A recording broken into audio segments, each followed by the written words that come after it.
Hello guys, আজকে কোনো recipe নয়, আজকে দেখাবো একটা মিনি ব্লগ। পাশের বাড়ি ভাইয়ের জন্মদিনে, তোর জন্য আমি কী গিফট এনেছি দেখে নাও। তোর জন্য এনেছি আমি এই গেঞ্জিটা, আর এনেছি খাতা আর চকলেটস অ্যান্ড কলম।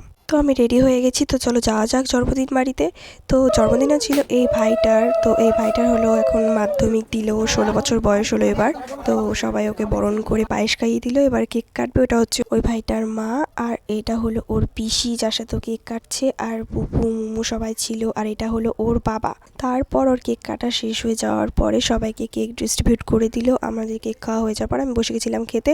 মেনুতে ছিল ভাত, ভেজ ডাল আর নিরামিষ তরকারি আর চিকেন, তারপর ছিল লুচি, পায়েস আর আইসক্রিম আর হজমলা নিয়ে। তারপর সবাইকে বলে বাড়ি চলে আসলাম। তারপর বাড়ি এসে চেঞ্জ করে ব্রাশ করে নিয়ে চলে গেলাম শুতে। তো আজকের মতো মিনি ব্লগটা এই পর্যন্তই, দেখাবে নেক্সট ভিডিওতে। টাটা। আরে যাওনি এখনো? টাটা, গুড নাইট, আমি ঘুমাবো তো। ভিডিও ভালো লাগে লাইক কমেন্ট শেয়ার আর সাবস্ক্রাইব করে দিও।